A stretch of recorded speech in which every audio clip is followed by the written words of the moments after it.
Assalamualaikum warahmatullahi wabarakatuh. Selamat siang teman-teman semua.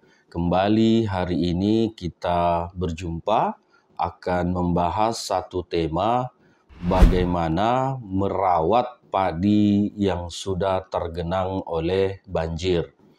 Teman-teman, pada saat musim hujan kita tidak bisa memprediksi bahwa hujan tersebut akan mengakibatkan banjir atau tidak. Yang kita mau bahas adalah bagaimana ketika banjir ini menyerang pada tanaman padi sehingga menutup padi kita. Ini biasanya ketika sudah terendam banjir, padi itu sudah tidak normal, dalam arti banyak penyakit ataupun kondisi tanaman yang tidak sehat. Nah, teman-teman, pada saat padi terendam banjir, khususnya pada masa vegetatif ini, rata-rata setelah itu akan terjadi kuning daunnya dan bahkan kelihatan stagnan di pertumbuhan. Itu disebabkan karena tanaman padi ini tidak bisa melakukan fotosintesis, sehingga dia tidak ada energi pada selnya untuk bisa melanjutkan pertumbuhan. Nah, oleh karenanya, teman-teman, hari ini kami akan memberikan alternatif bagaimana membuat padi kita segar kembali setelah terendam oleh banjir. Pada formulasi yang sudah kami lakukan, kami biasanya menambahkan, jadi selain menggunakan pupuk organik pada saat pemulihan tanaman yang sudah terendam banjir itu, kami menambahkan vitamin B kompleks. Nah, vitamin B kompleks ini terdiri dari beberapa vitamin B, yaitu dari vitamin B1, B2, B3, B5, B6, B7, B9, dan B12. Nah, teman-teman, kondisi pada saat setelah banjir ini sebaiknya sawah kita itu langsung dikeringkan dulu. Jadi air yang ada di sawah ini buka semua salurannya sampai kalau bisa sampai kering. Nah, ini cara pertama yang bisa kita lakukan agar sesegera mungkin perakaran ini bisa mendapatkan oksigen. Dan yang keduanya setelah itu jangan langsung memberikan pupuk kimia, karena kondisi sawah yang sudah terendam itu pasti pH-nya akan jatuh, dalam arti pH-nya akan asam. Oleh karenanya jangan langsung memberikan pupuk kimia, karena rata-rata pupuk kimia itu pH-nya di 5, apalagi ketika kita berikan di nitrogen atau urea, itu pH-nya 5. Nah, langkah yang kami lakukan yaitu memberikan pupuk organik yang banyak mengandung hayati dan ditambah lagi pupuk organik yang berteknologi nano, plus kami menambahkan vitamin B1 ini. Apa keunggulan dari kita menambahkan vitamin B1 itu? Yang pertama, dengan adanya vitamin B1 itu bisa membuat sel tanaman ini kembali aktif, dalam arti energi karbohidrat yang ada di dalam tanah itu bisa langsung diolah oleh bakteri di dalam tanah ini, sehingga nanti di akar tanaman bisa diserap menjadi energi. Nah, di situ juga ada vitamin B2, ada vitamin B3.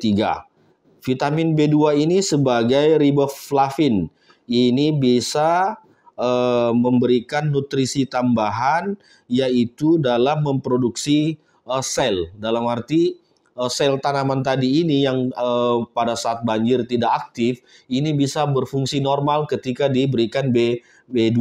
Nah, ditambah lagi ada B3 niacin, terus B5 asam pantotenat, terus ada lagi B6 di piridoksin, B7 ada biotin, B9 ada asam folat, dan B12 ada kabolamin. Nah, semua vitamin B1 ini masuk di dalam kelompok asam amino. Oleh karenanya ketika ini diberikan pada saat pemulihan dari setelah terendam banjir, itu hanya butuh waktu 5 hari saja. Jadi butuh waktu 5 hari saja, kembali tanaman ini akan merecovery dirinya. Ini kalau padinya di masa vegetatif. Berbeda lagi ketika masa di generatif. Ini hampir-hampir sudah agak susah ditanggulangi ketika dia sudah di generatif, apalagi misalnya usianya sudah di 80 hari, 90 hari. Tapi misalnya masih di usia 1 minggu, 2 minggu, bahkan masuk di usia 40 hari, ini relatif masih bisa kita kendalikan dengan adanya penambahan vitamin B kompleks ini. Nah, teman-teman, bagaimana cara penggunaannya? Ini teori dan praktek yang kami sudah lakukan adalah 1 tangki itu ketika kita sudah ada pupuk organiknya atau pupuk hayatinya, itu kita tinggal menambahkan 5 biji per tangkinya. Jadi ditumbuk dulu, ditumbuk vitamin B1-nya ini 5 biji sampai terlarut semua, baru kita aduk di dalam tangki itu, nanti langsung disemprotkan. Ketika kita mau menyemprot, usahakan airnya sudah kering, dalam arti lembab. Jadi kering bukan berarti tanahnya putih, tetapi airnya sudah lembab, tanahnya sudah lembab. Nah, ini akan cepat diserap oleh akar tanaman. Bisa juga nanti melalui stomata daun, karena dengan vitamin B1 ini prosesinya kan begitu disemprot ini pasti ada yang singgah di daun. Nah, ini dengan adanya stomata di situ, itu juga bisa diserap oleh tanaman padi tersebut. Jadi teman-teman, saya ulangin, ketika tanaman Anda sudah terendam banjir di masa vegetatif, itu sebaiknya ditambahkan vitamin B1 untuk mempercepat pemulihan dari masa stres yang terjadi pada saat terendam banjir. Dengan langkah dan jalan itu, insya Allah dalam 5 hari itu bisa kembali padi ini memperbaiki struktur jaringan selnya. Dengan catatan bahwa setelah banjir ini diupayakan langsung dibuang habis total airnya, supaya akar bisa segera mungkin menarik oksigen untuk masuk ke dalam tanah, bakteri bisa bekerja dengan baik, dan dengan adanya vitamin B1 ini, insya Allah itu bisa mempercepat regenerasi pertumbuhan atau akar yang ada dalam tanah. Dan kalau misalnya pH tanahnya drop, dalam arti di bawah 5, segera taburi garam 100 kilo per hektar supaya netral kembali tanahnya dan padi bisa melanjutkan pertumbuhannya. Demikian teman-teman ulasan kita hari ini. B kompleks ini sangat dibutuhkan oleh padi di masa-masa stresnya. Terima kasih. Assalamualaikum warahmatullahi wabarakatuh.